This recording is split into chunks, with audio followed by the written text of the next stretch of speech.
Hello students, how is life? Yes, we can understand that it is a very hard time with this pandemic. So we must be sane by staying at home and keep a good hygiene. Take this time as an opportunity to practice our skills. By this practice, we can perform it well by the time we are getting into a normal condition.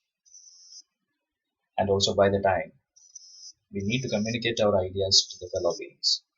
For that, we need to develop our communicative skills. And for developing our communicative skills, we are having Communicative English class. Are you ready for the new session? Okay, let's start. I would like to welcome you again to our Communicative English class for grammar.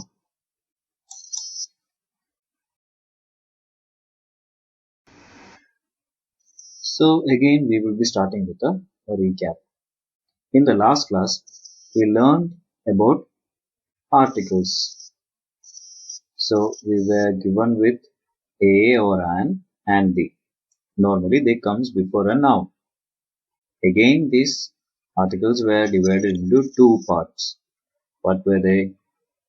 Yes, indefinite and definite article. Indefinite article is used for defining indefinite person or thing, and the definite, of course, definite person or thing. And then we move on to tenses in English language. So what do we mean by tense? Yeah, it is already written there. It determines the time of the verb. Verb means work, action or event. Again the tense were given three. Yes, there are three numbers. The first one, present tense, verb in present time, past tense, verb in past time, and the future tense, verb in future time. Again, these three tenses are having four forms to represent the state of a verb. That is, they will be having a simple form, continuous form, perfect form, and perfect continuous form. This is to represent the state of the verb, means work, action or event. So now we are moving into a important session, that is active and passive voice. Have you heard about active and passive voice? Okay, let's examine two sentences here. Binu helps Hari. Hari is helped by Binu. These sentences are of same meaning. But in the first sentence, the form of the verb states the person denoted by the subject part does something. That is, Binu does something. Binu is said to be the subject in this sentence. You need to understand how Binu is made the subject. Remember the point that we have already learned. Yes, Binu is the thing about which we are talking. So Binu is the subject. And the remaining part of the sentence is called predicate. Did you remember that? Yes. So the predicate is the part which tells something about our subject. Okay. Now come back. Let's look into the verb helps. It is in the active voice. As the Binu, our subject does something. When analyzing the second sentence, the subject is changed. And the verb shows that something is done to the person denoted by subject. The subject is not doing anything, but something is done to the subject. The verb helped is said to be in passive voice. Also, we will have to make a note of an important point. That is, voice is that form of a verb which shows the subject does something or whether something has done to it.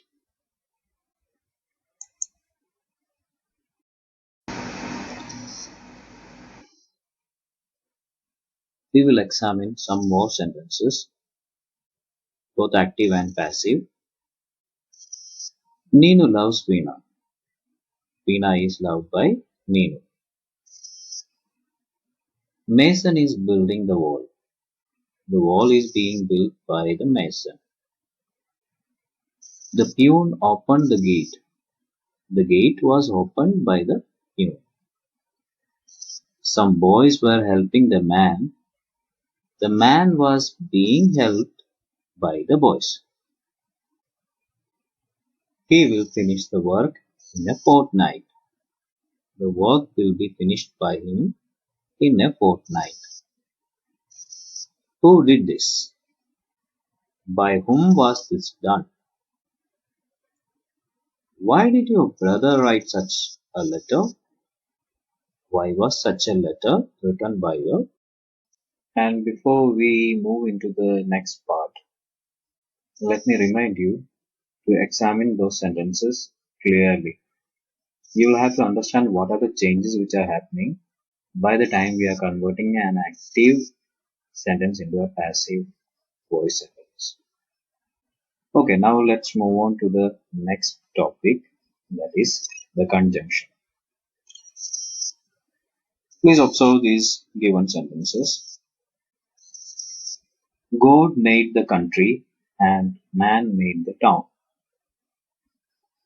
Our hall is little, but our heart are great.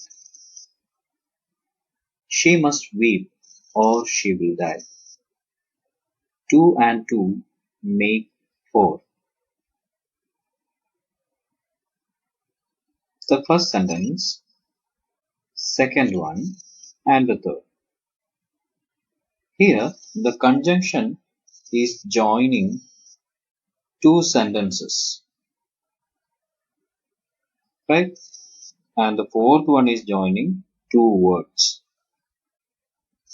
So, a conjunction is said to be a word which merely joins sentences, sometimes words, and make them more compact.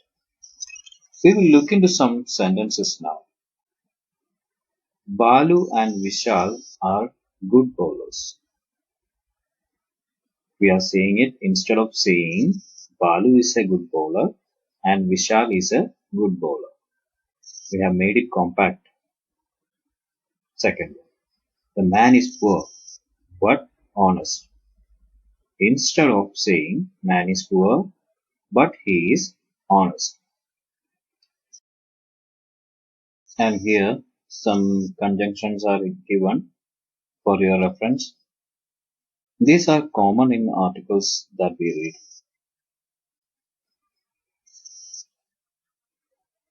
Okay, would you like to learn more? I will give you an activity. You will have to find out sentences with the above conjunctions. Keep noting these into a notebook so that you can refer it in the future. You can search in your textbook, newspaper, other books like storybooks, novels, magazines, etc. We may now move on to the last part of this session,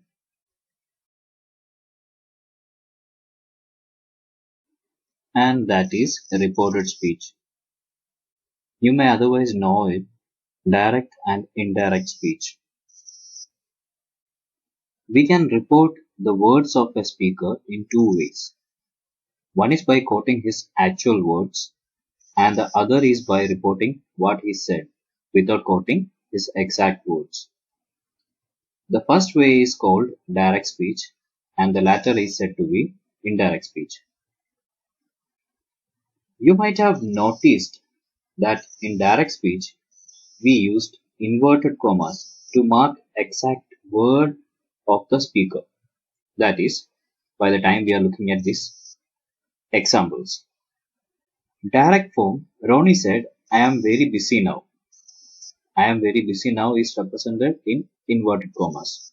But by the time we are making it in the indirect form, we are not using this inverted commas. Ronnie said that he was very busy then.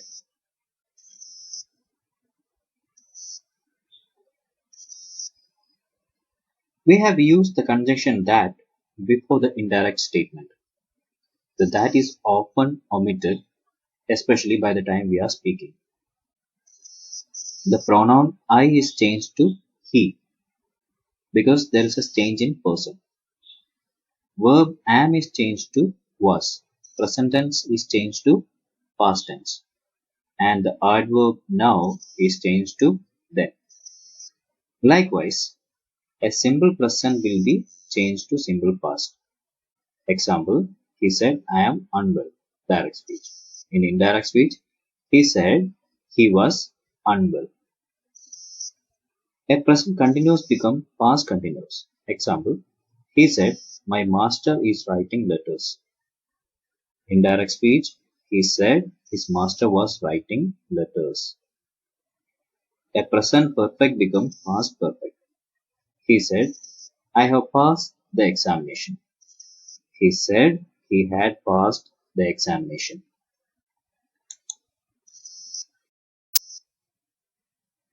We will make note of these things also.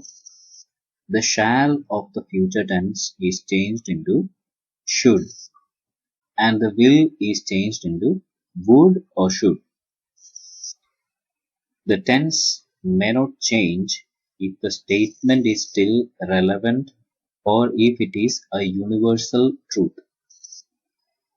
Tense will not be changed if the statement is still relevant because it is still in a state which we can continuously see and perceive, like a universal truth. The teacher said, Earth goes round the sun. It is a universal truth. It will be happening again. It will be like that. The teacher said, the earth goes around the sun. There is no change. And look at these sentences. Direct form and indirect form. What are the changes which are happening? He said to me, I don't believe you. When it is changed to indirect, he said, he don't believe me. Look at the first sentence.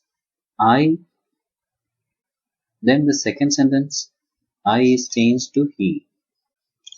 And you changed to me. Then the second one, she said to him, I don't believe you. When it is changed, she said she didn't believe him. I is changed to she, you changed to him. I said to him, I don't believe you. Indirect, I said I don't believe him. Look at the changes. You have to understand that. I said to you, I don't believe you. I said, I don't believe you.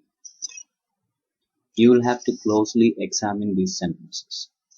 You need to understand what are the changes which are happening. Another important point to be noted. Words expressing nearness in time or place are generally changed into words expressing distance. I will give you some examples. The changes you will have to note. Now becomes then. This becomes that. These becomes those. Here become there. Ago become before. Thus becomes so. Today will be changed that day. Tomorrow the next day. Yesterday the day before. Last night the night before. He said, I am glad to be here this evening. It will be changed to he said that he was glad to be there that evening. So now we will look into another sentence where there is no change. I will explain to you why there is no change. Here, he says that he is glad to be here this evening. This is an indirect speech. This sentence is indirect. Why there is no change? Because the thing or the subject pointed is near at hand at the time of reporting the speech. Because the subject is available in the particular place and also in the present time. By the time they are reporting the speech, the subject is available in that particular time. So that's the reason why there is no change in the reported speech. In the previous classes, we have learned about the sentences. And we said there are four types of sentences. And I will show you some examples with some words which has to be used by the time we are changing these types of sentences. By the time we are changing a declarative sentence to an indirect speech, we will have to use says, said, told, etc. Here is an indirect form of a sentence. The direct form was, he said, I am unwell. Now, by the time we are making it indirect, we have written, he said he was unwell. And in the interrogative sentence, we can use asked, inquired, question, whether, if, etc. An example is given here.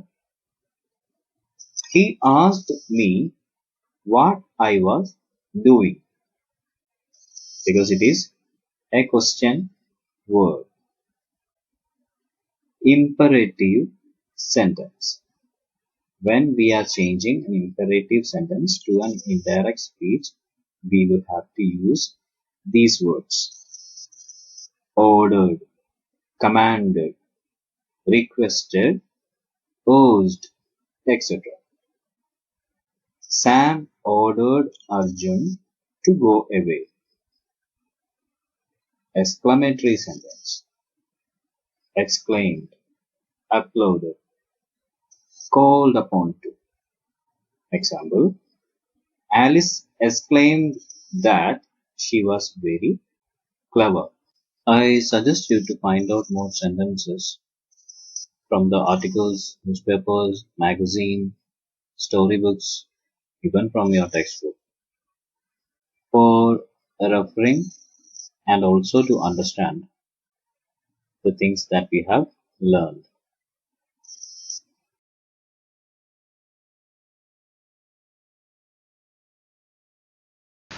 And now we will wind up the session here. I will be coming back with the remaining portion. Stay at home, stay safe. Thank you.